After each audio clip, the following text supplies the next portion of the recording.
Forest guard মানে home guard নেকি? Forest গাৰ্ডে star পায় নে নাপায়?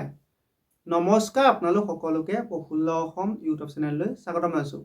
যদি আপোনালোক চেনেলটোলৈ প্ৰথমবাৰৰ বাবে আহিছে, প্লিজ চেনেলটো ছাবস্ক্ৰাইব কৰি দিব, ভিডিঅ'টো এটা লাইক কৰি দিব, আৰু যিসকল দাদা বাইদেউ, ভাইটি ভণ্টি নাইবা বন্ধু বান্ধৱীয়ে অসম বন বিভাগৰ ফৰেষ্ট গাৰ্ডত যাম বুলি ভাবি আছে, তেওঁলোকলৈ ভিডিঅ'টো শ্বেয়াৰ কৰি দিব। এতিয়া আপোনালোকৰ যিসকলে নতুন এডভাৰটাইজমেণ্টৰ বাবে অপেক্ষা কৰি আছিল, আপোনালোকৰ বহুদিনীয়া অপেক্ষাৰ অন্ত পৰি অসম বন বিভাগ, অসম আৰক্ষীৰ ফালৰ পৰা বহুখিনি নতুন পদ মুকলি হৈছে। এতিয়া আজি এই ভিডিঅ'টো আপোনালোক জনাই দিম যে অসম বন বিভাগৰ যিটো ফৰেষ্ট গাৰ্ড পদ আছে, সেই ফৰেষ্ট গাৰ্ড পদটো কেনেকুৱা হয়। এই ভিডিঅ'টো গোটেইখিনি জনাই দিম, গতিকে ভিডিঅ'টো শেষলৈকে চাই থাকিব।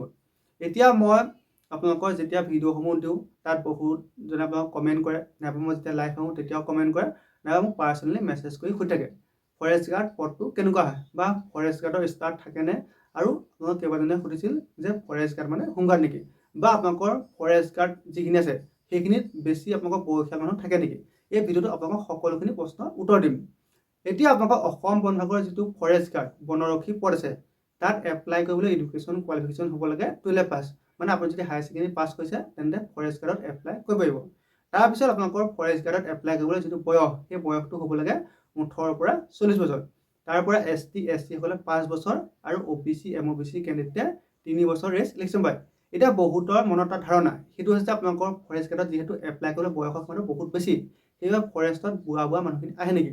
এতিয়া আপোনালোকে সেই কথাটো নিজে ভালদৰে আপোনালোকে ভাবি চাব পাৰিব যে ফৰেষ্ট গাৰ্ডৰ যিটো চিলেকশ্যন প্ৰচেছ, তাত প্ৰথম 3200 মিটাৰ দৌৰ হ'ব আৰু লং জাম্প হ'ব। গতিকে 3200 মিটাৰ দৌৰ কোনজনে বেছি মাৰিব পাৰিব।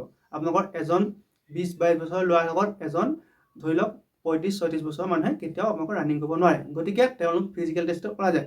এতিয়া 2023 চনৰ ফৰেষ্ট গাৰ্ডৰ যিটো বেচ 1200 কিমানটা কৰিছিল, তাত আপোনালোকৰ যিখিনি ল'ৰা বা যিখিনি ছোৱালী আছে, আপোনালোকৰ তাৰে আপোনালোকৰ 95 পৰা 97% মানুহ আপোনালোকৰ 27 ইয়েৰ্ছৰ তলত। ক'ৰবাত এজন দুজনহে আপোনালোকৰ 28 বা 30 বছৰ যায়। আমাৰ 30 বছৰৰ ওপৰৰ মানুহ এজনো নাই। গতিকে আপোনালোকে এইটো কেতিয়াও ভুল নাভাবিব যে ফৰেষ্ট গাৰ্ডত বেছি বয়সীয়াল মানুহখিনি আহে। আপোনালোকক এপ্লাই কৰিবলৈ সুবিধা হৈছে, কিন্তু তেওঁলোকে আপোনালোকৰ খুব কম সংখ্যক, আপোনালোকৰ 100ৰ ভিতৰত এজনো নহয়। আপোনালোকৰ যিসকলে আপোনালোকৰ যিটো ফিজিকেল টেষ্টৰ পৰা ৰিটেন টেষ্ট দিব পাৰে। আপোনালোকৰ বয়সৰ ক্ষেত্ৰত আপোনালোকৰ কেতিয়াও আপোনালোকৰ ডাঙৰখিনি যায়, সদায় সৰুখিনি থাকে। এতিয়া আপোনালোকৰ ফৰেষ্ট গাৰ্ডৰ যিটো দৰমহা, সেই দৰমহাটো কিমান হয়। ফৰেষ্ট গাৰ্ডৰ যিটো দৰমহা, সেইটো আপোনালোকে ট্ৰেইনিং কৰি থাকোঁতে 27,000 পাব। তাৰপিছত আপোনালোকৰ কমাণ্ডৰ দৰমহাটো বাঢ়ি গৈ থাকিব। অসম আৰক্ষী, AB, UB নাইবা AFPF নাইবা আপোনালোকৰ গেম মাৰ্চাৰ যিখিনি আছে, সকলোৰে দৰমহাটো সমান। আপোনালোকৰ সকলোৰে দৰমহাটো হৈছে আপোনালোকৰ গেট পে 5,600, আৰু বেছিক পেটো হৈছে 14,000 পৰা আপোনালোকৰ 70,000। গতিকে আপোনালোকৰ সকলোৰে দৰমহাটো সমানে হয়। ক'ৰবাত আপোনালোকক কিছুমানে ধৰি লওক এলাউন্সখিনি এক্সট্ৰা পায়, তেওঁলোকক কাৰোবাৰ 2,000-4,000 জমা হৈ যায়, কিন্তু দৰমহাটো পায় এটা সমানেই। তাৰপিছত আপোনালোকৰ বহুতৰে মনত এটা প্ৰশ্ন, সেইটো হৈছে ফৰেষ্ট গাৰ্ডৰ ষ্টাৰ থাকে নে নাথাকে। মই এতিয়া স্ক্ৰীণত এখন ফটো লগাই দিছোঁ, এজন ফৰেষ্ট গাৰ্ড, মানে মোৰ নিজৰ ফটো। ফৰেষ্ট গাৰ্ডৰ কাণত এটা ষ্টাৰ থাকে। গতিকে আপোনালোকে যেতিয়া ট্ৰেইনিং কমপ্লিট কৰিব, সেই ট্ৰেইনিং কমপ্লিট কৰাৰ পিছতে আপোনালোকে এটা কাণৰ ষ্টাৰ লগাব পাৰিব। এতিয়া বহুজনে কয় ফৰেষ্ট গাৰ্ড মানে হোমগাৰ্ড নেকি। আপোনালোকৰ ফৰেষ্ট গাৰ্ড মানে কোনো ধৰণৰ হোমগাৰ্ড নহয়। আপোনালোকৰ হোমগাৰ্ডৰ চাকৰিটো পাৰ্মানেণ্ট নহয়। আপোনালোকৰ হোমগাৰ্ডৰ 6 মাহৰ এটা ডিউটি পায়, তাৰপিছত আকৌ তেওঁলোক বহি থাকিবলৈ। কিন্তু ফৰেষ্ট গাৰ্ডৰ নহয়। ফৰেষ্ট গাৰ্ডটো আপোনালোকৰ সম্পূৰ্ণ এটা আপোনালোকৰ পাৰ্মানেণ্ট চাকৰি হয়। আপোনালোকৰ সকলোখিনি আপোনালোকৰ অসম আৰক্ষী UB ক্ষেত্ৰত যিমানখিনি আপোনালোকৰ ধৰি লওক আপোনালোকে সা সুবিধা পায়, ফৰেষ্ট গাৰ্ডটো সেই একেই হয়, দৰমহা ক্ষেত্ৰতো একেই হয়। গতিকে ফৰেষ্ট গাৰ্ড পোষ্টটো আপোনালোকৰ বহুতটা ভাল পোষ্ট হয়, 12 পাছ লেভেলৰ পোষ্ট হয়। আপোনালোকৰ ফৰেষ্ট গাৰ্ডে অফিচিয়েলি কাম কাজৰ পৰা ধৰি আপোনালোকৰ ফিল্ডৰ ডিউটি সকলোখিনি কৰিব লাগে। গতিকে আপোনালোকে ফৰেষ্ট গাৰ্ড পোষ্টটো বেয়া বুলি নাভাবিব, ফৰেষ্ট গাৰ্ড পোষ্টটো এটা ভাল ৰেংকৰ পোষ্ট হয়। আৰু আপোনালোকৰ ফৰেষ্ট গাৰ্ডৰ যিটো চিলেকশ্যন প্ৰচেছ, সেই চিলেকশ্যন প্ৰচেছটো বহুত এটা টাফ হয়। আপোনালোকৰ ফৰেষ্ট গাৰ্ড এনেই হ'ব নোৱাৰে। ফৰেষ্ট গাৰ্ডৰ চিলেকশ্যন প্ৰচেছটো বহুতটা টাফ হয়, আৰু বহুত বেছি কম্পিটিশ্যন হয়। কাৰণ 4টা ষ্টেপ থাকে। আপোনালোকৰ 4টাকৈ ষ্টেপ আপুনি কমপ্লিট কৰাৰ পিছতহে আপুনি ফৰেষ্ট গাৰ্ডৰ এটা চাকৰি পাব।